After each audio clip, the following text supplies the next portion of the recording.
రాష్ట్రాన్ని బంగారు తెలంగాణ చేస్తామని చెప్పిన BRS farm house drug culture ను తీసుకొచ్చారని ఎమ్మెల్యే వీర్లపల్లి శంకర్ ఆరోపించారు. 10 ఏళ్ల విద్యను విధ్వంసం చేసిన బీఆర్ఎస్ స్కూళ్లు కాలేజీలు నాశనం చేశారని మండిపడ్డారు. కానీ కాంగ్రెస్ వచ్చాక సీఎం రేవంత్ రెడ్డి విద్యారంగం అభివృద్ధికి పెద్దపీట వేస్తున్నారని చెప్పారు.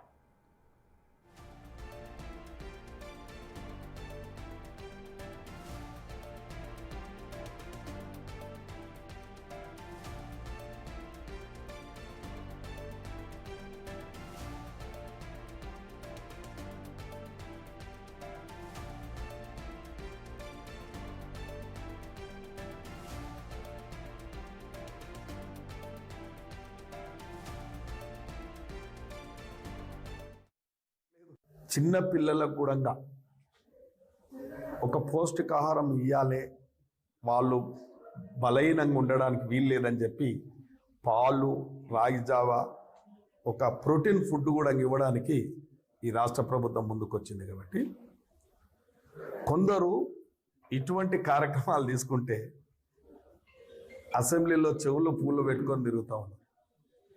అంటే వాళ్ళు చెవులో పూలు ఎందుకు పెట్టుకుంటున్నారంటే ఎవరికి పౌష్టికారం ఆయన న్యూట్రిన్ ఫుడ్ పెట్టలేదు, ఒక మెచ్చార్జీలు పెంచలేదు, మధ్యాహ్న భోజనం పెట్టలేదు. అంటే అన్ని వాళ్ళే మెక్కేది కాబట్టి ఇలా ఈ ప్రభుత్వం ఈ భోజనం మధ్యాహ్న భోజనం ఏర్పాటు చేస్తే చెవుల పూలు పెట్టుకొని ప్రదర్శిస్తున్నారు కొందరు. అంటే హవేళన చేస్తాం. 10 సంవత్సరాలు అయింది మీరు బంగారు తెలంగాణ చేస్తామన్నారు. బంగారు తెలంగాణలో ఇన్ని సమస్యలు ఉన్నాయి. మళ్ళీ వాళ్ళే అడుగుతున్నారు, ఈ సమస్య తీరలేదు, ఆ సమస్య తీరలేదు, ఆ సమస్య తీర్చలేదని. 2 ఏళ్ళకి ఆ సమస్య తీర్చలేదు, ఈ సమస్య తీర్చలేదని వ్యంగ్యంగా మాట్లాడుతూ ఉంటారు.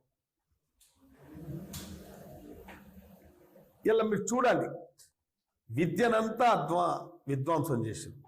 విద్యనంతా ఇప్పుడు ఈ ప్రభుత్వం అంతా, ముఖ్యంగా ఇప్పుడు మనతాన్ని చూడండి, ఇప్పుడు ఇలా ఇంటిగ్రేటెడ్ వచ్చింది, పాలిటెక్నికల్ వచ్చింది, ఏటీసీ వచ్చింది, ఐటీసీ వచ్చింది. మీరు అర్థం చేసుకోండి విద్యకి ఎంత ప్రాధాన్యత ఇస్తుంది ప్రభుత్వం. ఈ రెండేళ్లలోనే విద్యకి ఎంత ప్రాధాన్యత ఇస్తుందో మీరు చూడండి. చూడండి వాళ్ళ ఎక్స్ఎంఎల్ఏలంతా ఫామ్ హౌస్లలో డ్రగ్స్ కల్చరు ఎవరు తెచ్చారు? ఆ రోజు ప్రతిపక్షంలో ఉన్నప్పుడు ఇలా ఇప్పుడు ముఖ్యమంత్రి ఎన్నోసార్లు మాట్లాడారు, ఫామ్ హౌస్లలో డ్రగ్ కల్చర్ మీరు పెంచారు. చిన్న పిల్లలకు కూడా